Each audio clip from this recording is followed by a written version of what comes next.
इस नारी के ऊपर पितरों की छाया होती है, घर के बुजुर्गों की, घर के पूर्वजों की छाया होती है, ध्यान देना। वही व्रत श्रेष्ठता से कर पाती है। व्रत की श्रेष्ठता उसमें अपने आप आ जाती है। अगर उसके साथ में अगर पितरों की कृपा है, तो पूर्वजों का अगर आशीर्वाद है, तो व्रत वो अच्छे से कर सकेगी।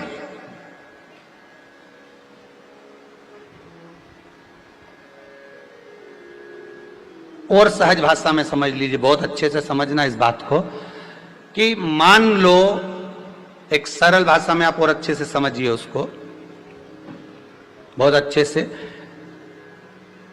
कि जिस व्रत के दिन आपका उपवास है, सोमवार का, मंगलवार का, बुधवार का, गुरुवार का, तीज का, चतुर्थी का, पंचमी का, छठ का, किसी का भी अगर आपका व्रत है, और उस व्रत वाले दिन यदि आपको क्रोध आ रहा है, व्रत वाले दिन अगर आपकी प्रवृत्ति चिड़चिड़ी हो रही है, क्रोध आ रहा है, अपशब्द निकल रहे हैं, और रोना आ रहा है, क्रोध आ रहा है, बहुत सारे परेशानी उसी दिन तुम्हारे सामने आ रही है, समझ लेना कि तुम्हारे घर के पितृ भूखे जरूर है, अन्न भाग मांग रहे हैं।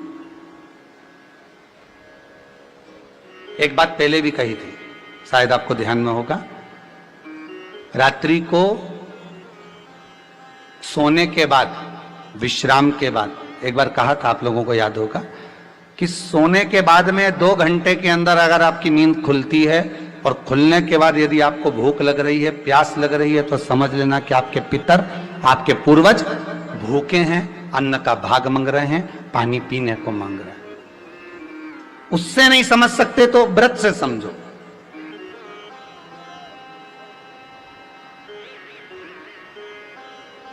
व्रत से समझिए। मान लो आपने व्रत किया और आपकी प्रवृत्ति चिड़चिड़ हो रही है, क्रोध आ रहा है, अपशब्द निकल रहे हैं, ताने निकल रहे हैं, या कोई कुछ कहकर चले गया, और आपकी आंखों में अश्रु भर रहे हैं, आपकी आंखों में आंसू आ रहे हैं, तो वो श्रेष्ठ व्रत नहीं हो सकता, उसमें दुख है।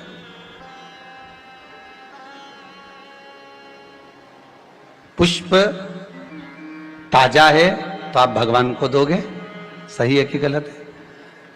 केला अच्छा है तो भगवान को दोगे, वो काला पड़ गया तो तुम भगवान को दोगे क्या? अंदर से गल चुका है तो भगवान को दोगे क्या? नहीं, आप भगवान को दोगे। कोई फल ताजा है तो आप भगवान को दे दोगे, कोई पुष्प ताजा है, अच्छा है, तो आप भगवान को दोगे। अगर पुष्प मुरझा गया तो भगवान को दोगे क्या? पुष्प बेकार हो गया तो भगवान को दोगे क्या? नहीं। उसी तरह व्रत होता है, उसी तरह हमारा व्रत है। जिस व्रत में हमको क्रोध आ रहा है, जिस व्रत में हम चिड़चिड़े हो रहे हैं, जिस व्रत में हम अपशब्द कर रहे हैं, जिस व्रत में हमको रोना आ रहा है, जिस व्रत में हम किसी की बात का ठेस हमको पहुंच रहा है और हम क्रोधित हो गए, हम रो दिए, हम चिड़चिड़ हो गए, समझ लेना वो फूल मुरझा चुका है, वो व्रत तुम्हारा बेकार हो चुका है, उसको भगवान स्वीकार नहीं करेगा। और जिस व्रत में आपके चेहरे पर प्रसन्नता हो, हम इस व्यासपीठ से कहना चाहेंगे कि जितने भी यजमान यहां कथा करवाने आते हैं, जितने भी यजमान यहां पहुंचते हैं, या ऑनलाइन वहीं से बैठकर पूजन कर कर कथा करवाते हैं, हम उनको भी कहते हैं कि 7 दिन की आपकी शिव महापुराण की कथा है, 5 दिन की आपकी शिव महापुराण की कथा है, 9 दिन की आपकी शिव महापुराण की कथा है। शंकर की कथा, चाहे भागवत कथा हो, चाहे रामायण कथा हो, रामचरितमानस हो, चाहे गीता हो, जिस पुराण को आप बचवा रहे हो, जिस पुराण को आप करवा रहे हो, जो करवाने वाला होता है उसके चेहरे पर स्माइल होना चाहिए, प्रसन्नता होना चाहिए। क्यों?